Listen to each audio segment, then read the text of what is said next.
The auction block sat crooked under the sun, its boards bleached and cracked by seasons of wind and dust. The crowd had come to see numbers, not faces, their eyes scanning the lot like cattle, and yet today the lot was not cattle. The lot was flesh and bone.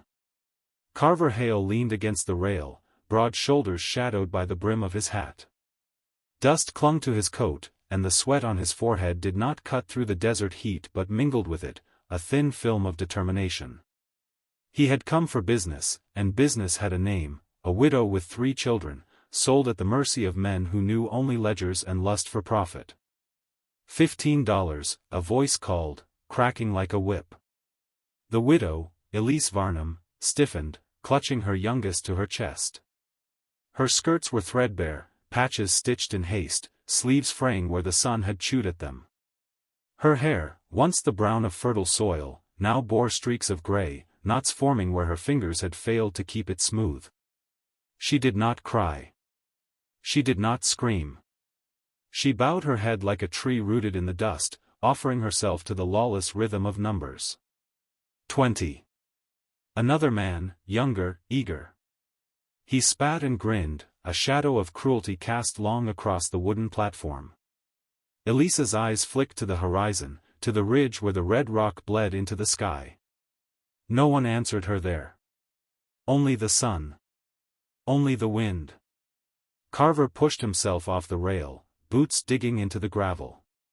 His voice rolled over the murmuring crowd, calm, measured, yet cutting through their greed like a blade through burlap. "I'll take them," he said, nodding toward the widow and her children. Not a question. Not a request. A claim. The auctioneer barked, surprise flickering over his leathery face. 50. Carver added, tossing a coin with enough weight to silence whispers. The crowd fell back a step, some smirking, some scowling, as though the wind itself had shifted allegiance. Elisa's hand trembled on the youngest child's shoulder, a girl no older than 6. The boy, wide-eyed and trembling, stared at Carver as though he were some stranger god sent to decide their fate. You'll take us where?" Her voice was small, brittle. Carver's jaw tightened. "To the ranch. Safe. For now." His eyes did not flinch. He had seen the emptiness in the eyes of men who traded lives like coins, and he did not intend to be one of them. The journey west was long. Dust rose in waves behind the wagon, and the horses' hooves drummed a rhythm that matched the children's quiet sobs. Elise sat stiffly beside Carver, hands folded, watching the endless expanse of scrub and mesa roll past. She did not speak, but her silence was heavy, filled with years of loss and fear, with the remnants of a life stolen piece by piece. Carver glanced at her once, briefly, noting the lines etched deep in her face, the hands that had held too much grief, and the way her eyes flickered toward the horizon as if seeking some mercy in the distance. "You'll eat when we get there," he said finally. "And rest. Don't try to fight it. You've been carrying too much already." Elise nodded once, barely, and turned her gaze back to the rolling desert. The children clung to her skirts, tiny fingers digging into the thin fabric, the smell of dust and sweat clinging to their hair.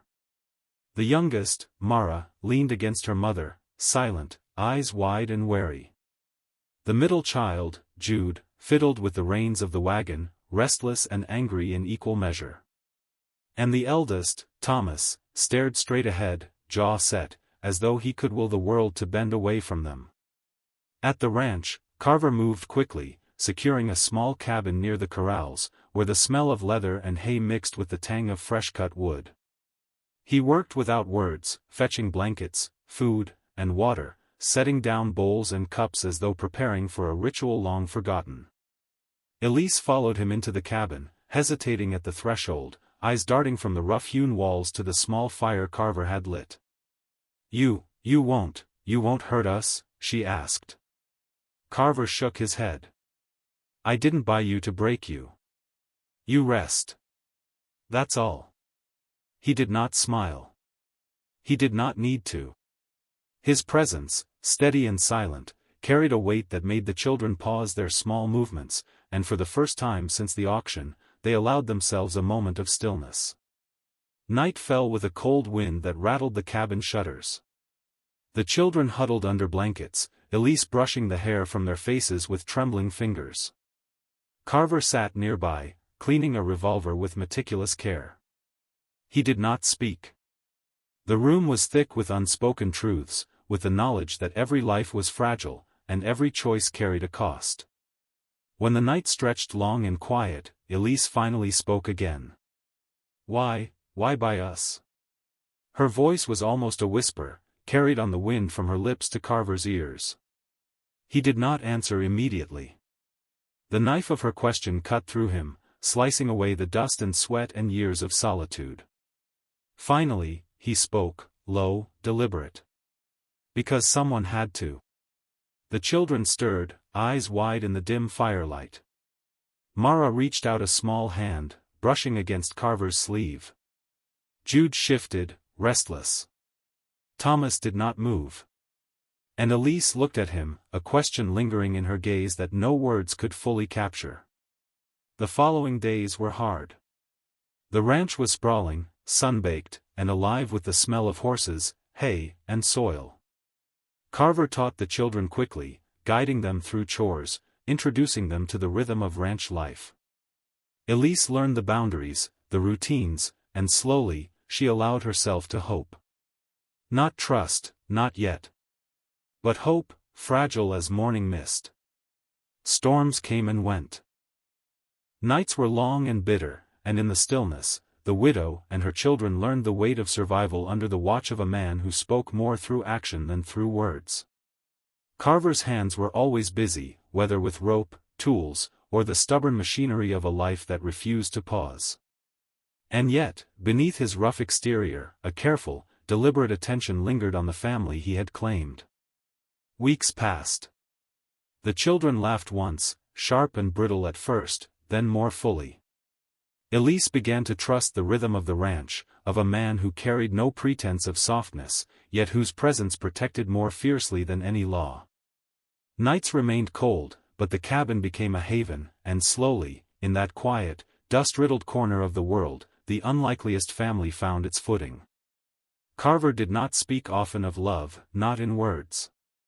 But the small gestures, the careful cleaning of a cut, the quiet vigilance over the children's sleep, the way he carried Mara when her legs could not hold her, spoke with a volume that could not be measured. Elise saw it, and though she did not say it, she understood. Months later, when the wind carried the first scent of spring, the widow and her children moved with confidence through the ranch, their shadows long against the sun-baked earth. Carver watched from the corral, eyes soft for the first time in years. He had not bought them to love, not exactly. He had bought them to protect, to claim what was owed by life to life. But in that quiet reckoning, he realized he had found more than duty. He had found a truth that no coin could purchase, the fragile, fierce bond of chosen family. And so, in the wide expanse of sky, under the harsh gaze of sun and dust, a widow, her children, and a rancher who had bargained with fate found their place. Not in law, not in coin, not in the eyes of men who measured value in numbers, but in each other, in blood and sweat, in protection, in sacrifice, in choice. They had survived the auction. They had survived the dust and the storm. And in the quiet aftermath, they had begun to live. The next morning, the ranch stirred with the faint hum of life. Dawn had barely pried open the horizon when Elise was already on her knees scrubbing the floor of the cabin with a worn brush, the water she carried sloshing against the tin basin. The children scuttled around her, carrying small pails of water or stacking kindling for the fire, their movements careful yet clumsy, learning the rhythms of work as if each step had been carved into them by force. Carver stood in the doorway, hat pulled low, shadowed eyes scanning the yard. He did not speak. His hands rested on the rail of the fence, fingers tapping a slow rhythm against the worn wood. He watched the family he had claimed move through the chores he had set, assessing, judging, not in scorn, but in the quiet way of a man accustomed to survival measured by action, not speech. "Thomas," Carver finally said, voice low and steady, "don't drag the wood. Stack it clean, or the pile collapses, and then you start over. The boy's jaw tightened. He knew better than to argue. Instead, he set his shoulders squarely, gripping the logs and arranging them with deliberate care, as if each piece carried the weight of his defiance. Mara, perched on a stool, tugged at the hem of Elise's skirt, whispering questions about why the ground smelled so much like dust and sweat, and why Carver's voice could be calm yet sharp enough to cut the morning air. Elise answered in small, careful syllables, her own voice still tinged with the tremor of the auction block and the days that followed, because this is life now. This is how we survive. Carver turned back to the corral, hands brushing over the reins of the horses. He had chosen a quiet mare, strong and stubborn, for the children to learn upon, knowing that the horse would reflect the temperament of its rider. Jude's small hands clenched the leather, knuckles white, as he attempted to mount, the horse shifting beneath him, testing his balance. Carver's voice cut across the corral, calm but authoritative, "Don't fight her. Flow with her. You want to control her, and she'll remind you you can't." Jude exhaled, body trembling, and shifted, letting the mare's rhythm set the pace. Carver nodded slightly. "Better. Remember, control comes not from force, but from understanding." He did not elaborate. Words were sparse. Actions carried the weight. By noon, the sun had climbed high, bleaching the yard into a harsh glare. Carver led the children and Elise to the fields behind the cabin, where the soil was dry but yielding, and taught them the rudiments of planting. He showed Thomas how to test the dirt for moisture, how to bend the fragile stalks without snapping them, how to water in a slow, even rhythm. Mara and Jude followed suit, Elise guiding their hands when Carver moved on to the next row, and for a brief, fragile moment, the shadow of the auction and the town's cruelty lifted, replaced by sweat, sun, and the stubborn hope of growth. The afternoon brought a new challenge. A rider appeared over the ridge, dust trailing like smoke behind his horse. He was young, uniformed in the faded colors of the town's guard, his eyes sharp and suspicious as they fell on the cabin and the family moving through the fields. Carver noticed him immediately, the muscles in his jaw tightening, the hand on his hip hovering near the revolver at his belt. Elise froze, the children looking up in quiet alarm. "Evening, Hale," the man said, voice polished with authority but carrying a tremor of something else, curiosity, perhaps fear. "Word is, you've taken the widow and her children. That true?" Carver's gaze did not waver. "True." His voice was flat, low, carrying no apology, no invitation for negotiation. "They're here to work, and they're here to stay. No one asked for permission." The young guard's eyes flicked to the children, then back to Carver. He swallowed, words caught somewhere between duty and doubt. "The town council, they may not." "They may not what?" Carver interrupted, stepping closer, shadow falling over the man. "Take them back? Hurt them? You and I both know the law doesn't mean much out here. I protect them. That's the law now." The guard shifted uneasily, realizing that challenge carried a weight heavier than the parchment orders tucked into his coat. He nodded once, muttering something about reporting back, then turned his horse. Dust rose in his wake, and Carver's shoulders relaxed only slightly once he disappeared from sight. The evening fell slow and red, painting the cabin in streaks of gold and blood-tinged shadow. Elise cooked what little they had, cornmeal porridge and dried meat, and the children ate in silence, the day's labor weighing heavily on their small bodies. Carver ate alone, outside, keeping his vigil over the corral and the open plains beyond. The wind shifted, carrying the scent of mesquite and sage, and he felt the stirrings of unease. The town would not forget so easily. They had traded for the widow once, they would not forgive the loss of their prize. Night came with a sharp chill. Carver stoked the fire outside, keeping a wary eye on the horizon. Elise and the children slept inside, fragile forms pressed together under threadbare blankets. He thought of the auction, the leer of the men who had bid on lives as though they were horses or grain. He thought of the mare in the corral, testing Jude's courage. He thought of the children's laughter earlier, thin and brittle, yet defiant against the weight of their recent history. A noise snapped him from his reverie, a soft, deliberate crunch of boots against dry dirt. He tensed, hand on the revolver. Shadows moved at the edge of the firelight. 3 figures, tall and determined, emerged from the dark, men from the town, faces twisted in the familiar blend of greed and judgment. Carver did not speak. He waited. The men approached the cabin, and Elise stirred, drawn by the low murmur of voices, the echo of footsteps. Thomas and Jude rose from their blankets, Mara clutching her mother's hand, fear mirrored in the youngest's wide eyes.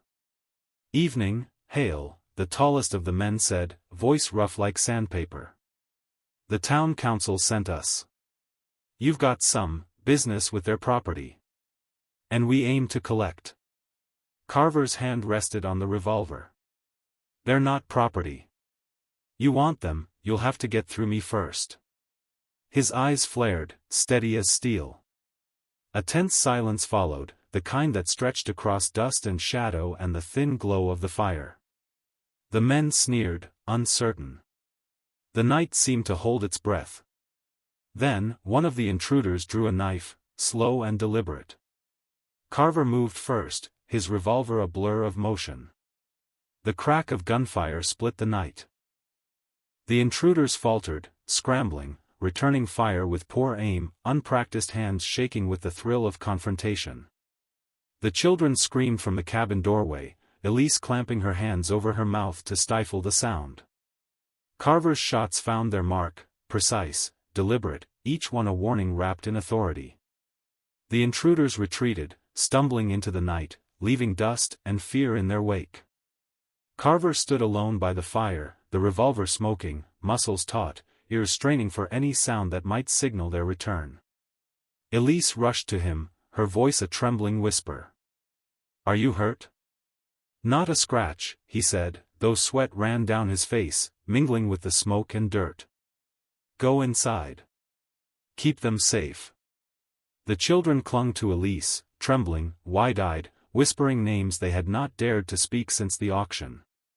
Carver's shoulders sagged slightly, the tension draining. He looked out over the plains, dark and empty, yet alive with danger. He had protected them once. He would protect them again. And again. Until the earth itself took him. Sleep came slow that night. The cabin held its fragile warmth, and Carver kept his watch outside, the stars blinking cold and distant above him. Dawn would come, and with it, new labor, new trials. But for the first time in long months, the widow and her children could claim a small piece of safety, earned not through law, not through mercy, but through the steadfast, unyielding choice of one man to stand between them and the world's cruelty. The next week unfolded with the measured rhythm of survival. Carver moved among the fields and pastures like a shadow anchored to purpose. Each day was an unspoken lesson for the children, how to mend fences, coax water from the parched soil, and understand the temper of the horses that mirrored their own fears and stubbornness. Elise rose before dawn each morning, tending to the chores Carver assigned while keeping a careful watch over her children, their safety and hearts fragile after the auction's memory. The work was hard, relentless, and yet beneath it ran a thread of quiet pride, a stubborn pulse of independence that neither auction nor town council could steal. One morning, Carver found Thomas sitting by the well, a hand on the rope, the other hand clenching a fist around a small stone he had picked up from the ground. The boy's head was bowed, shoulders tight with anger, frustration, or grief. Carver approached without a word, kneeling beside him, the weight of his presence heavy but not oppressive. "You want to throw it?" Carver asked, nodding toward the stone. Thomas shook his head, the motion abrupt and stiff. I can't. I want to. I want to hit them. For taking us. For selling us. For everything." His voice cracked halfway through the sentence, swallowed by the early morning wind. Carver's jaw tightened. He rested a hand on the boy's shoulder, firm, grounding. Then you've already learned the first lesson. Anger is fire. Fire burns. You can let it burn you, or you can use it to forge something stronger. You want to hit someone? Use your hands to build, not destroy. Use your strength to protect, not punish. You want them to fear you? Make them fear your power when it matters, not when you're blinded. Thomas's gaze lifted, raw and searching. He did not speak again, but the tension in his shoulders eased, the stone dropping softly into the dirt. Carver stood, brushing the dust from his pants. Come on. We've got work to do. The land doesn't wait for anger. The days stretched on, punctuated by the distant hum of town gossip and the occasional patrol passing near the edges of the property. One afternoon, Mara approached Carver with a question that had been burning in her chest, careful, her voice measured. Why did you buy us? Why not just let the town have its way? Carver paused, leaning against the post of the corral, arms crossed. The sun glinted off the rails, dust motes rising in lazy spirals. Because no one else would. Because sometimes, the right thing is worth more than the money it costs. Because, someone has to stand when others sit quiet. His gaze drifted toward the distant hills, thoughts of the auction and the leer of men still fresh in his mind. I didn't ask to be their hero. But I don't walk away from the people who can't defend themselves. You understand? Mara nodded, swallowing a lump in her throat. I think I understand. I think. She glanced at her children, their small hands tugging at the hems of skirts and overalls, eyes bright yet shadowed with fear. Then we'll try to understand too. The first real test came with the arrival of a drifter. His name was Callum, wiry, sun-baked, and carrying a bag slung over one shoulder, dust clinging to his coat like a second skin. He had eyes that missed nothing, and a gait that spoke of endless roads and the hard truths they taught. Carver met him at the edge of the corral, fingers brushing the revolver at his hip. Afternoon, Callum said, voice even. I hear you've taken a family. Word travels. Yes, Carver replied, voice low, guarded. I take care of them. That's the truth. Callum's gaze swept the yard, pausing on Mara and the children at work in the fields. They work hard. His eyes flicked to Carver. And you're not afraid of trouble. That's rare these days. I'm not afraid of protecting what's mine, Carver said. He did not elaborate. Words were heavy, and he used them sparingly. Callum nodded, as if weighing the man's truth against his own experience of the world. I might have use for someone like you, he said slowly. A ranch like this, a family, there's danger coming. The town doesn't forgive easily, especially when it feels slighted. If you want, I can help. Skills, knowledge of the land, tracking, the way of a fight without starting one unless it's necessary. Carver considered him, eyes narrowing. I don't need a partner if you're looking to make trouble. But, if you truly mean to help, there's work to do. Start with the fences. The north pasture has gaps where the wind blows more than the wood. Horses can escape, and then everything falls apart. Callum shrugged, moving toward the north pasture, hands steady, eyes alert. I'll learn fast, he said. The days bled into weeks. Carver taught the children to read the sky, to feel the wind, to anticipate storms and the moods of the land. Thomas began speaking more freely, though always careful. Mara learned to repair tools, and Jude discovered a talent for taming horses. His small frame belied the patience and courage required to coax a stubborn gelding into submission. And yet the shadow of the town remained. One evening, while the sky burned red with the dying light of the sun, a rider appeared over the ridge, different from the last patrol. He carried letters, inked with the seal of the town council, and a warning that was less polite and more insistent. Carver met him on the ridge, dust kicking around boots, revolver once again at his side. The town says you have no right, the rider said, voice tight with official tension. That widow, those children, they are property of the town. You cannot hold them. You cannot claim them. You are in violation of law, and punishment will follow. Carver's eyes did not waver. Law doesn't make right. You'll find that out soon enough. The writer sneered, the words brittle with the fear beneath. We will see.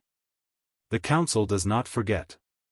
And with that, he was gone, dust trailing like smoke. That night, around the fire, the family and Carver sat in tense silence. The children knew something had shifted, felt the weight of the town's anger, but could not fully understand it. Elisa's hands shook as she stirred a pot of beans, Mara clutched her mother's arm, and Carver, quiet as the stars above, spoke to them finally, words chosen and deliberate. We fight for them. For you. But we fight smart. Not with blind rage, not with fists alone. You learn to protect yourselves, yes. But you also learn to survive without asking for their mercy. Do you understand? Yes, the children chorused, tentative but eager to believe. Good, Carver said, voice rough but certain. Then we keep moving forward. No one takes us. No one breaks this family while I stand. The days that followed brought the first real taste of strategy, of defense beyond muscle and gun. Carver taught the children to move silently through the fields, to notice shifts in the land, to anticipate the approach of others before they appeared. Mara learned to signal with subtle movements, to communicate without sound, a network forming quietly around their small homestead. And the land itself became a teacher.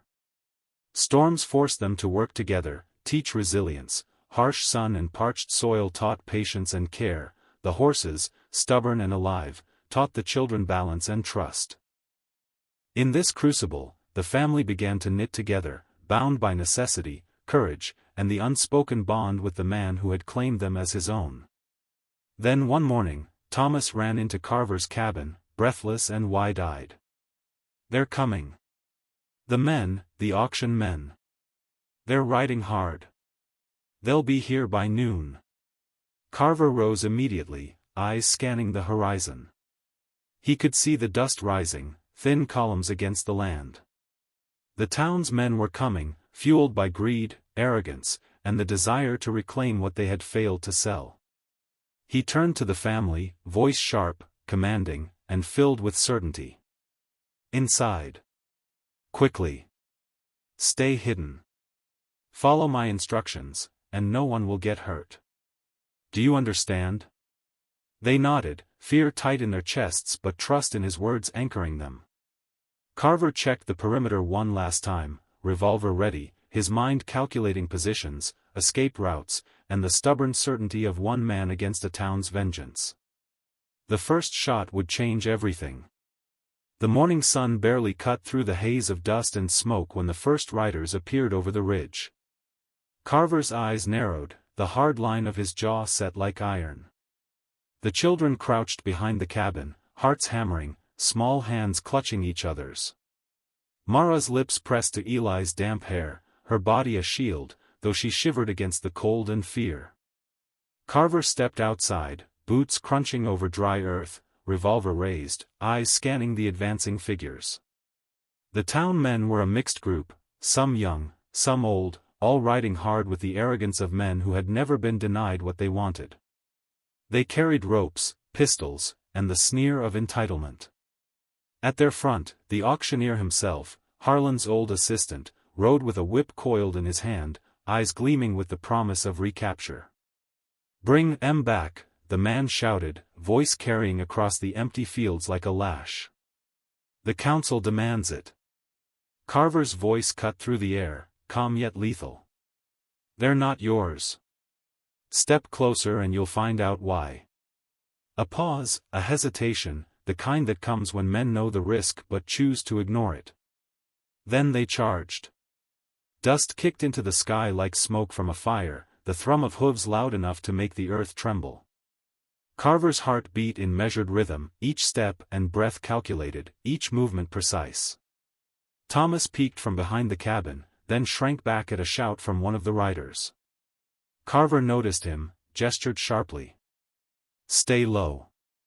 Watch, but do not move until I tell you.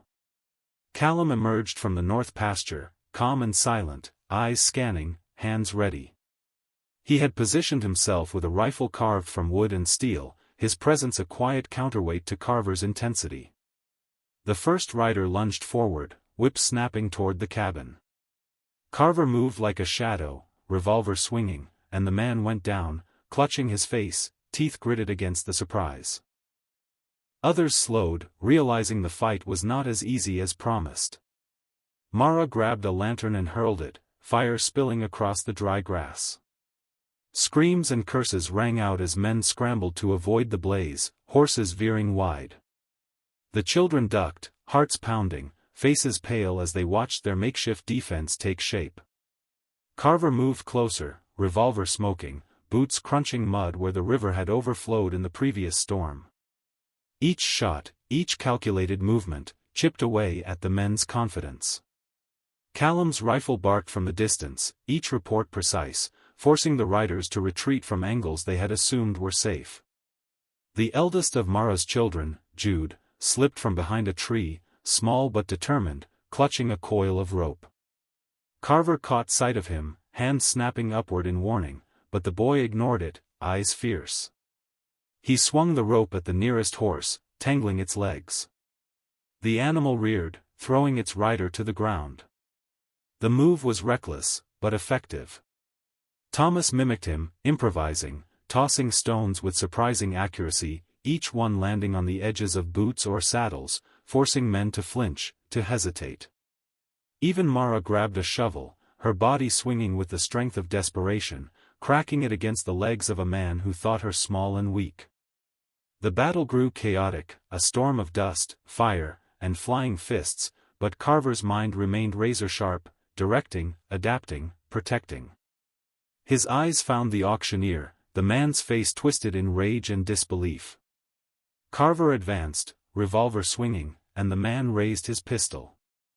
The shot cracked, loud and hollow against the open fields, but Carver had already rolled, sliding into the dust, returning fire, the bullet tearing through the man's coat and embedding in the earth beyond. Callum moved alongside him, rifle raised, eyes alert. The two men worked in tandem, a dance of precision, the children learning by watching, instincts sharpening under the pressure. By the time the dust settled, 5 of the men were down, their pride and arrogance shattered, and the remainder had scattered, galloping back toward town, screaming warnings they would not keep. Silence fell like a heavy cloak, broken only by the rasping breaths of children and adults alike. Mara ran to Eli, cradling him tightly, whispering over and over, "It's over, it's over." Her tears mingled with dirt and sweat. Thomas ran to Carver, face streaked, but eyes shining. We did it because you taught us." Carver shook his head, voice low and even. "You did it. I only guided. Remember that. Strength isn't in who fires the first shot. Strength is in who survives, who protects, who decides when and why to fight." Callum approached, dust on his coat, rifle resting against his shoulder. "They'll be back," he said simply, eyes scanning the horizon. "And when they do, it won't be with hesitation." Carver's jaw tightened, hands resting on his hips. "Then we prepare. We'll be ready. They think law makes them safe. Law doesn't protect them from people who act." Mara gathered the children, wrapping them in blankets and shawls, comfort and warmth pressed against their shaking bodies. "We're safe," she whispered, but the tremor in her voice betrayed the reality that danger was never truly gone. The ranch itself became their fortress. Fences were reinforced, escape routes carved through the hills, signals set between trees, all under Carver's meticulous supervision. The children learned quickly, their small hands and nimble bodies adapting to the demands of a life where every action carried weight. Even in moments of relative quiet, Carver's mind remained alert. At night, he would sit by the fire, eyes scanning shadows, ears attuned to the slightest sound. The children slept nearby, Mara beside them, and yet even in rest, they felt the undercurrent of tension, the knowledge that survival had become a constant negotiation, a dance with danger. Weeks passed. The town's men tested them intermittently, scouting and probing, but each time they found themselves outmaneuvered, their arrogance countered by the careful strategies Carver had instilled. The children, once fragile and afraid, became nimble, resourceful, and fiercely protective of one another. Mara's respect for Carver deepened with each trial, the unspoken bond of shared struggle growing heavier and stronger than any contract or law. Then, one evening, a storm approached, not a gentle drizzle like the last, but a roiling, dark promise of wind and rain. Carver stood at the edge of the fields, feeling the chill prick his skin, the smell of wet earth and ozone heavy in the air. He gathered the children, Mara beside him, and together they moved to the shelter he had prepared, an old barn, fortified, ready. The storm struck with a fury that tested even Carver's preparations. Roofs groaned under the pressure, water pooled in low spots, and the wind howled like a living thing. Yet in the chaos, the family moved as one, each action precise, each voice carrying instructions and comfort. By dawn, the storm had passed, leaving behind a landscape washed clean but scarred, trees fallen, fences bent, and debris scattered. Carver surveyed the damage, noting what needed repair, what had held, and what would have to be reinforced against future threats. Mara stepped beside him, brushing mud from her hair. "We survived," she said simply. "Again." Carver nodded, eyes still on the horizon. "And we'll survive the next time too. Because we've learned, and because we fight together." The children emerged from the barn, faces streaked with tears and dirt, but with eyes shining, filled with the hard-earned knowledge that they were no longer helpless. They had learned the meaning of protection, courage, and the price of freedom. And somewhere beyond the hills, the town watched, begrudging respect creeping into their whispered warnings. Carver knew this was only the beginning. The world beyond the ridge was still full of men who wanted to control, to take, to claim what they had no right to. But he also knew this family, once sold like property, was no longer theirs to own. Together, they would endure. Together, they would fight. And together, they would survive, come what may. The sun rose sluggishly behind the ridge, burning through a thin layer of morning mist that clung to the fields like a secret. Carver crouched atop the ridge, eyes tracing the movement in the distance. The town had not forgotten them, and neither had the men who had once called themselves arbiters of law. Riders appeared intermittently, shadows against the haze, testing, probing, each movement calculated to see if fear had returned. But fear was a luxury the family no longer afforded. Mara adjusted the shawl around Eli, whispering instructions to the children, their small forms crouched like predators ready to spring. Carver signaled Callum, who had taken position behind a thicket of broken fence and windblown trees. Each man and child moved with silent understanding, eyes scanning, hands ready. The first shot rang out, sharp and echoing, a warning, not yet meant to harm.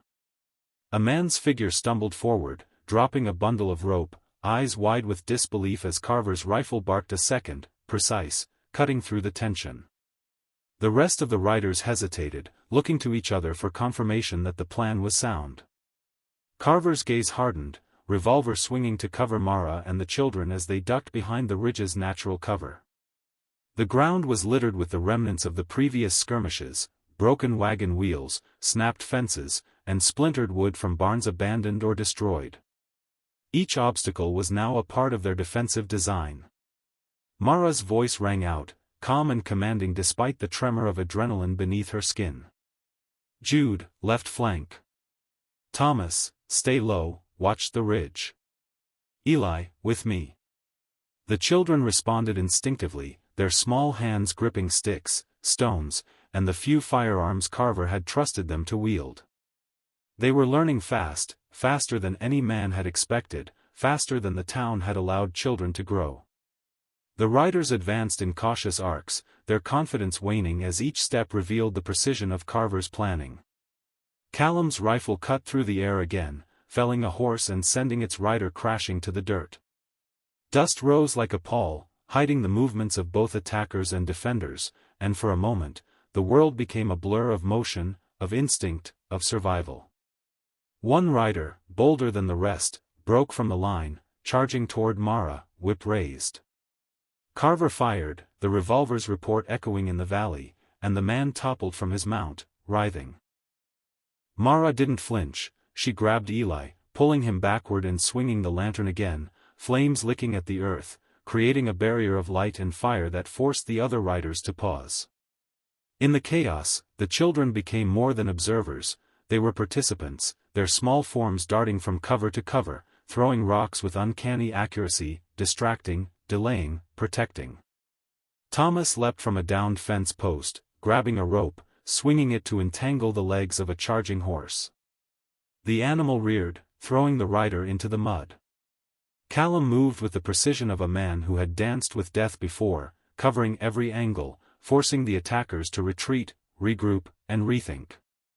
By midday, the attackers had dwindled, their morale fractured. The sun had burned away the morning mist, revealing the full extent of Carver's defensive arrangements. Fences reinforced with debris, hidden pits, makeshift barricades, every element of the land had been adapted for protection. The town's men had underestimated a family who had once been deemed helpless, and now they paid the price. But Carver knew this was only the first wave. More would come, more calculated, more prepared. He could see it in the cautious glances toward the horizon, the men regrouping, whispering among themselves, plotting. Mara's hand found his, small, warm, grounding him. "We can't let them take this again," she said, voice low but firm. Carver nodded, eyes never leaving the horizon. "We won't. Not now, not ever. This land, this family, we hold it. And anyone who comes for it will find only fire, blood, and teeth waiting." The days that followed were a mixture of tension and preparation. The children trained under Carver's watchful eye, learning not just to fight, but to anticipate, to observe, to survive. Mara tended to the wounds of past skirmishes, her hands steady, her mind sharp. The family had become a unit, each member essential, each action contributing to the whole. Then came the messenger, a lone rider sent under a white flag, approaching with hands raised in peace. Carver met him at the edge of the fields, revolver trained, eyes cold. The man's eyes flicked to Mara, to the children, then back to Carver. "They want to negotiate," he said, voice wavering. "The council. They want the family, back under the law." Carver laughed, low and bitter. "Back under the law? You mean back under their chains, back under their rules, back under their fear? That law died the day you tried to take them." The messenger swallowed hard, nodding once, and turned his horse back, the words Carver spoke heavy in the air, lingering like smoke. The family gathered, Mara's hand finding Carver's once more. "They won't stop," she said. Carver shook his head. "No. But neither will we. We've faced worse. We've fought, survived, and built something they'll never understand. They come, we meet them. Not with fear, not with hesitation. We meet them as we are, together." As night fell, the wind whispered through the trees, carrying with it the faint sounds of distant hooves. Carver stood watch, revolver in hand, Callum beside him, Mara and the children hidden, hearts beating in sync with the rhythm of preparation. The family was no longer a collection of individuals, they were a force, a unit forged by fire, by choice, by the necessity of survival. When the first torches appeared on the horizon, Carver lifted his revolver. The family tensed, every nerve alert, every breath measured. Mara pressed a hand to Eli's back, whispering, "We fight together." The children nodded, fear tempered by the knowledge that they were no longer helpless. The night erupted into chaos once more, but this time, the family was ready. Every movement was precise, every shot deliberate, every action a reflection of survival honed by weeks of relentless preparation. The town's men found themselves not facing frightened targets, but a coordinated force, fierce and unyielding. By dawn, silence returned to the fields. Bodies lay scattered, broken wagons smoldered, and the horizon was quiet. The family emerged from cover, faces streaked with mud and blood, but eyes alight with defiance. Carver lowered his revolver, letting out a breath he hadn't realized he was holding. Mara gathered the children, holding them close. "Is it over?" Thomas whispered. Carver shook his head slowly. "Not forever. But for now, we've won. And every time they come, we'll meet them. Because we are no longer the ones to be taken. We are the ones who stand." The sun broke fully over the ridge, light spilling across the battered fields. The storm of conflict had passed, leaving scars, lessons, and a family bound not by law, not by contracts, but by choice, by love, and by the unbreakable will to survive. And somewhere in the distant town, whispers began. A family could no longer be bought, no longer be intimidated. They had learned to fight, to protect, and to endure. Carver and Mara, surrounded by the children who had grown sharper, braver, and more resolute, stood together, knowing that the world beyond the ridge would never again see them as property. They were their own, fully, unflinchingly, and the law, or what was left of it, could do nothing to take that from them. The days that followed were quieter, but quiet in that place was never truly peace. Carver and Mara worked alongside the children, repairing fences, tending the small orchard they had begun planting, and patching up the battered barn. The land was scarred, mud churned into patterns of old skirmishes, and every tree and ridge bore witness to the violence that had passed. Yet, in that labor, there was a rhythm, a discipline that steadied hearts still trembling from the fight. Eli's breathing had returned to a steady pace, but Carver noticed how the boy flinched at sudden noises, how he pressed closer to Mara when shadows fell across the yard.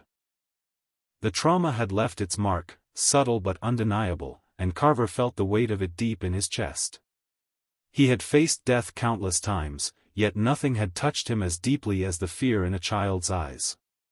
One afternoon, while Mara was tending the garden, Carver spotted smoke curling from the horizon. Not the thin wisp of a fire set to clear brush, but thick, deliberate plumes. Riders. More than the last attack. He sprinted toward the ridge, revolver in hand, calling the children to hide and Mara to cover. Their movements were swift, practiced. The family had learned fast, the land was their shield, the storm of their preparation their weapon. The riders came like shadows sliding across the plains, silent until they were nearly upon the edge of the property. Carver crouched low, watching them fan out, their horses snorting and shifting, riders scanning for movement. He gestured to Callum, and the older boy nodded, disappearing into the thickets, moving to flank the attackers. Mara had gathered Eli and the younger children into the barn, quietly whispering instructions: "No peeking, no noise, stay down, breathe low." The first shots were fired by the family this time, not as defense but as warning, and the riders froze, their confidence faltering. Carver's revolver cracked the morning air, and the first man toppled sideways, his horse throwing him into the mud. But this wave was different. They were more cautious, more calculating, and Carver realized the town's men had been sent by someone with greater authority, someone who wanted more than revenge, they wanted control. Mara emerged from the barn, carrying a lantern high, guiding the children from their hiding spots into the next line of defense. "Stay close, no matter what," she instructed. Her voice carried over the chaos, unwavering, and the children obeyed without hesitation. The sight of her, standing tall despite weeks of stress and fear, gave Carver a rush of pride that was tempered by tension. Every moment counted, every movement could mean life or death. The battle lasted until the sun stood high, relentless and burning in the clear sky. Carver and Callum moved like shadows, picking off riders, collapsing fences onto charging horses, and throwing debris with precision. Mara, despite fear twisting her gut, had become a pillar of courage, moving from child to child, keeping them calm, keeping them alive. They fought not as victims but as a unit, a family bound by choice and necessity, and for the first time, Carver felt the full weight of what they had built. Then came a cry, high and piercing. One of the riders had reached the barn, and the children screamed as he attempted to drag it open. Carver surged forward, racing across the open ground, bullets striking the earth around him, dust rising in choking clouds. He reached the man just as Mara hurled a heavy iron lantern, striking the rider across the chest. The force sent him sprawling, and Carver's revolver finished what the lantern had begun. The rider lay unmoving, and for a heartbeat, the world held its breath. Silence fell again, broken only by the ragged breathing of the family and the distant whinnying of frightened horses. Carver's eyes swept the field, noting the retreating riders. They had underestimated the family once more, and they would pay the price again if they returned. Mara joined him. Eli and the other children pressed close, eyes wide but unafraid now, having survived once more. "We can't keep doing this," Mara said, voice quiet but steady, as though speaking to herself as much as to him. "They'll never stop coming if we stay here." Carver lowered his revolver, resting it against his hip. "Then we don't stay. We move. We find a place they won't find. Somewhere strong, somewhere safe." He glanced toward the horizon, where the town sat, small and distant, a reminder that the law was never truly behind them. "But it's not just the land we have to protect. It's each other. That's what they can't take." The family packed what little they could carry. Horses were loaded, children strapped, and Mara wrapped Eli close, murmuring assurances as the youngest clung to her skirts. Carver took one last look at the ridge, the land that had witnessed so much bloodshed. "We'll come back," he promised softly. "Stronger, ready. And when we do, no one will touch us again." They rode hard through the afternoon, shadows stretching long across the plains. The wind carried the smell of rain from distant mountains, and Carver felt the sting of freedom tempered by the weight of uncertainty. They could escape the immediate threat, but the world beyond was wild, lawless, and unpredictable. Every mile was a gamble, every step into the unknown a risk, but the family had learned to gamble, and to survive. By dusk, they reached a canyon carved by water and wind, a natural fortress. The walls rose high, jagged and unyielding, a place where the land itself could guard them. Carver surveyed it carefully, noting choke points, hidden paths, and areas for shelter. Mara dismounted slowly, her hand never leaving Eli. "It's perfect," she whispered, her eyes wide with relief and wonder. "They'll never find us here." Carver nodded, but caution tempered his relief. "Perfect doesn't mean safe. Not yet. But it's a start. We'll make it ours. And we'll teach the children what safety means, not just survival." Night fell slowly over the canyon, stars glimmering faintly through the gaps in the cliff faces. Fires were lit, small and controlled, casting warm light over the family. The children gathered close, their eyes heavy but alert. Mara leaned against Carver, whispering, "Do you think we'll ever have peace?" Carver's gaze swept the canyon walls, the shadows of trees, the path they had ridden. "Peace," he said slowly, "is something you earn. And we'll earn it. Not by running forever, not by hiding. But by standing, by knowing who we are, and by never letting them break us again." The wind carried the faint cries of night creatures, the distant rush of a river far below, and for the first time in weeks, the family felt something fragile, something quiet, something like hope. They were battered, scarred, but alive. And in that survival, they had discovered a truth that could not be stolen, bought, or taken away, the unbreakable bond of family forged not by law, but by blood, by choice, and by courage. They slept that night with one eye open, every shadow a potential threat, every sound a warning. Yet in that vigilance, there was also comfort. Mara's hand on Eli, Carver's arm around her, the children huddled between them. This was the life they had fought for, a life no one could claim or conquer. And when the first light of dawn brushed the canyon walls, the family rose together, ready to face whatever came next, knowing that the storm could rage, the world could challenge them, but together, they were unstoppable. The canyon became their new world, walls rising like guardians around them, the river below murmuring secrets of survival. Carver moved with deliberate steps, marking trails, setting traps, and ensuring that every entrance, every bluff, every hidden crevice could serve as a defense if the enemies from their past ever found them. Mara followed close behind, her hands never leaving Eli or the younger children, but her eyes were sharp, scanning, calculating, understanding the rhythm of this wild place. The first days were spent in silence, punctuated by the children's small voices as they explored the canyon floor. Callum ran ahead, discovering crevices that could hide them, finding high perches where they could see without being seen.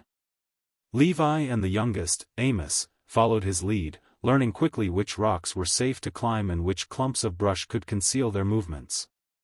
Eli, still fragile, clung to Mara, his body trembling from the memory of the mud and the gunfire, but his spirit growing with every whispered reassurance. Carver had found a cave halfway up the western wall, narrow but deep, dry and cool. It became their shelter, a place where the children could rest without fear of rain or enemy horses trampling the ground. He had stocked it with what little supplies they had carried, and when the wind howled through the canyon, the walls muffled it, creating a sense of sanctuary. It was not home, not yet, but it was a beginning. Mara took it upon herself to teach the children small lessons of survival, but more importantly, of courage. Fear is a shadow, she told them one evening as the fire crackled between them. It will always try to follow you, whisper lies into your ear. But you can walk forward anyway. You can still choose the light even when the shadows press close. Her eyes swept over the children, lingering on Eli. And courage, she added softly, is not the absence of fear. It is what you do despite it. Carver watched them, his chest tight with emotion. Mara had become more than a mother. She was the anchor of this family, the quiet force that held them together when he himself felt raw with exhaustion. He had survived countless battles, faced the lawless, and stared down death, but nothing had shaped him as profoundly as this small, fragile family fighting to remain intact. Then, on the seventh day, the distant sound of hoofbeats reached the canyon, a rhythm unmistakable. Carver froze, eyes narrowing. Riders. Not just scouts, this was a deliberate search. Mara hushed the children into silence, covering their mouths when even the faintest whisper threatened to escape. Carver moved to the cave entrance, revolver ready, scanning the ridges, counting the figures against the horizon. 10. 12. Maybe more. They had followed them here, and there would be no mercy if the family were caught unprepared. Hide, Carver whispered, voice low and urgent. No one moves until I say. The children obeyed, pressed against the cave walls, hearts pounding, hands trembling. Mara held Eli close, murmuring prayers into his hair.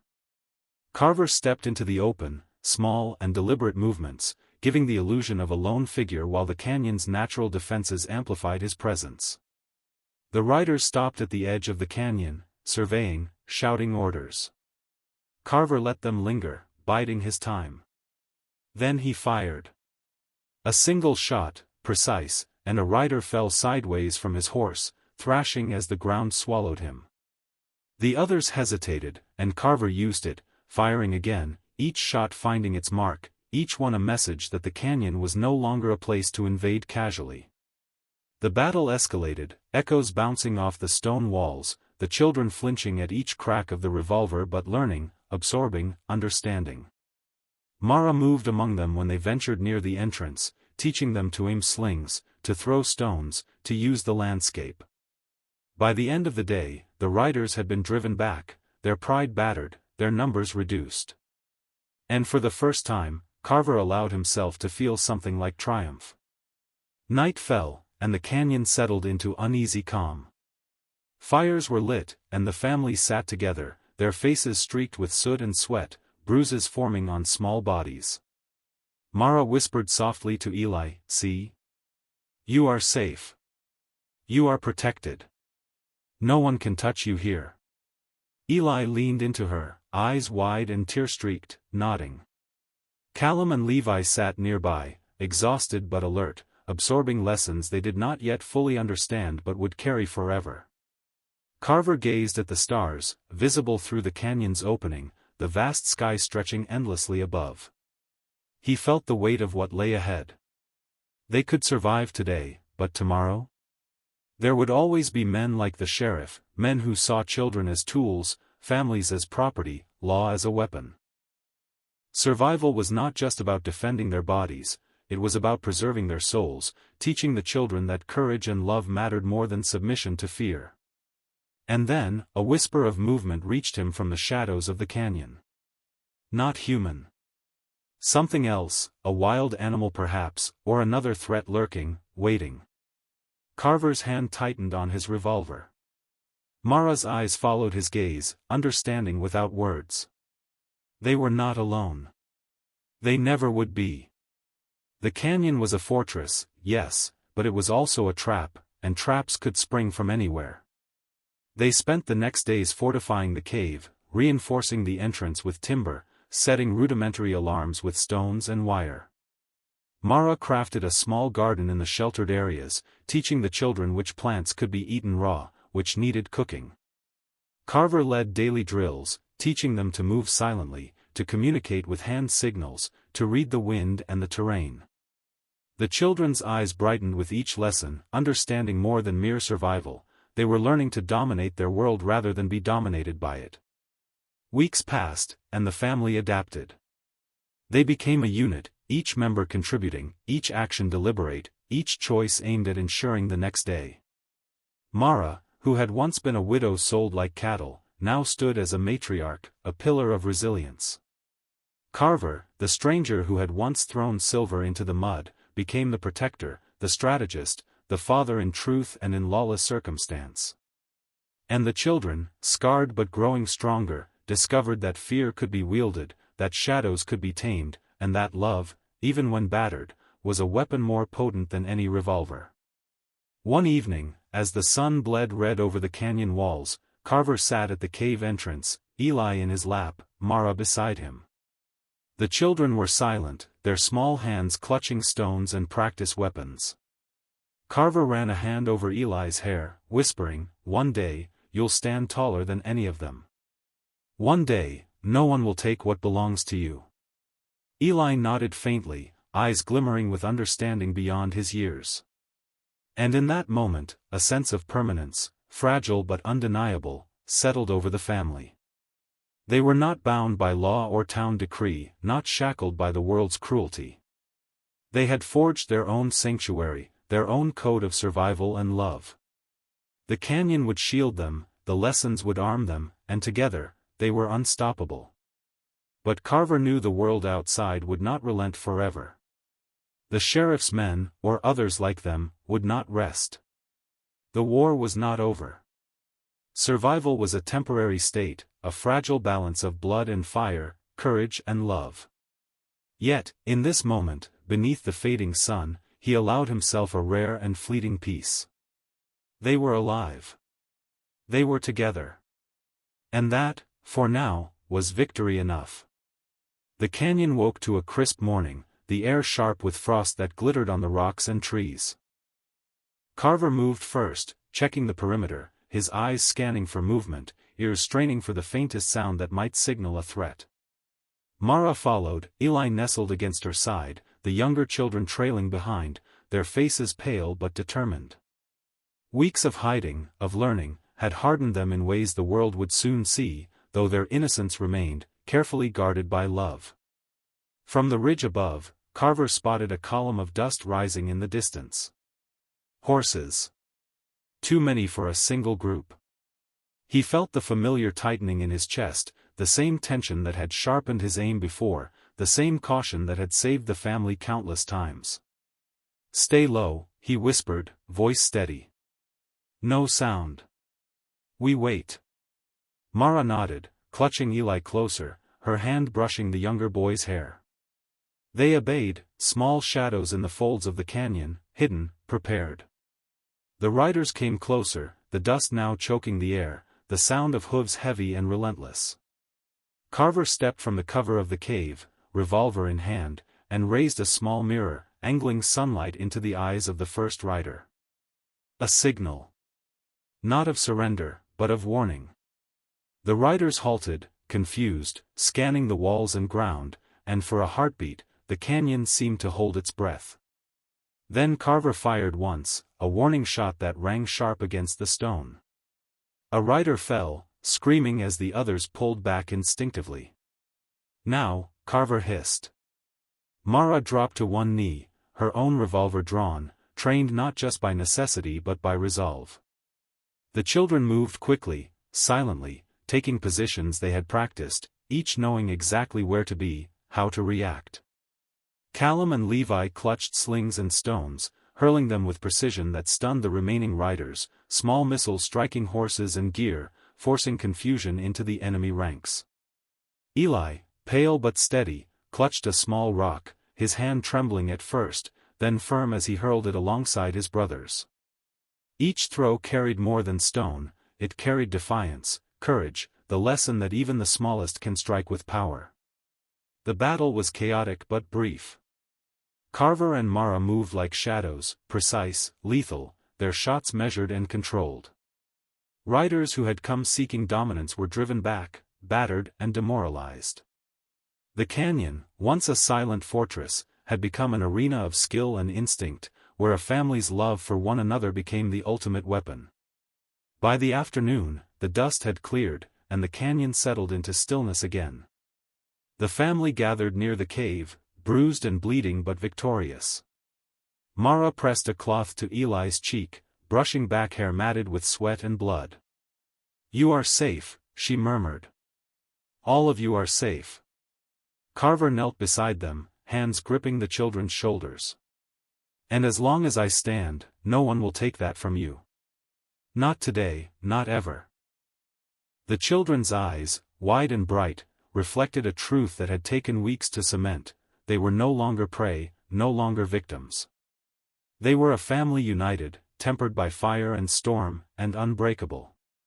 The days after the battle were quiet. The canyon offered its protection, but more than that, it offered perspective.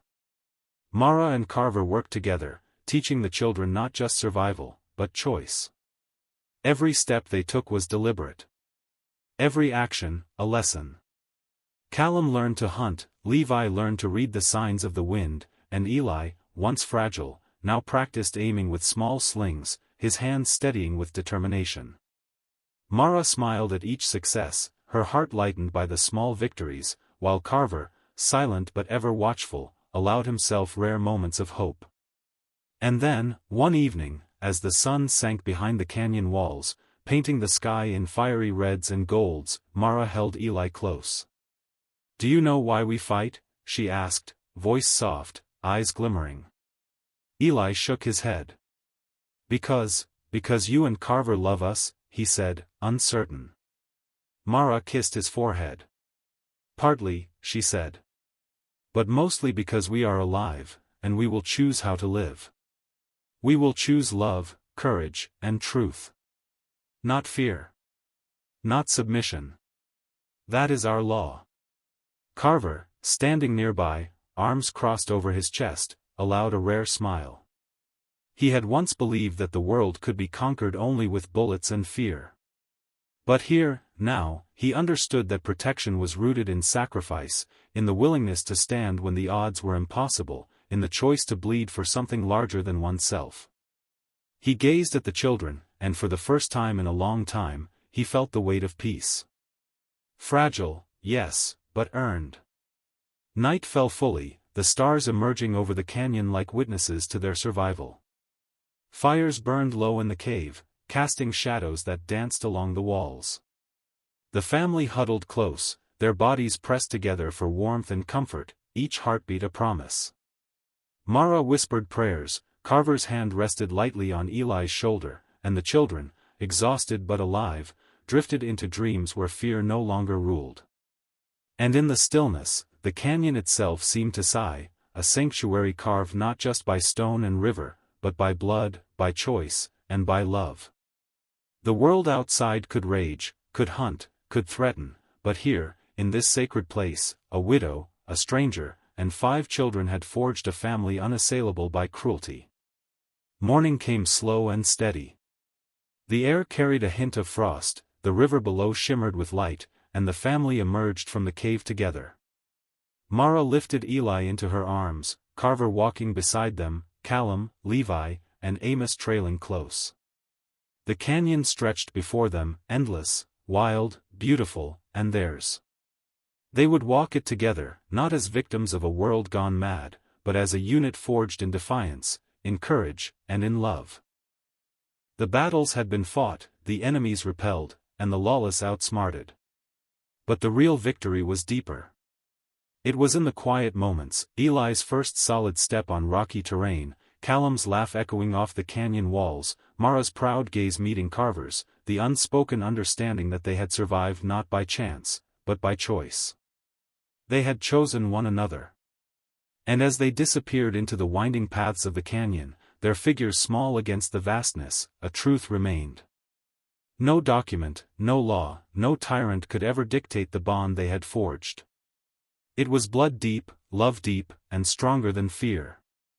And for this family, nothing else mattered. Not wealth, not titles, not power. Only this: together, they had found their sanctuary. Together, they had found home. The canyon held them in its embrace, and the world beyond could wait. They had survived. They had loved. They had chosen, and that choice was eternal.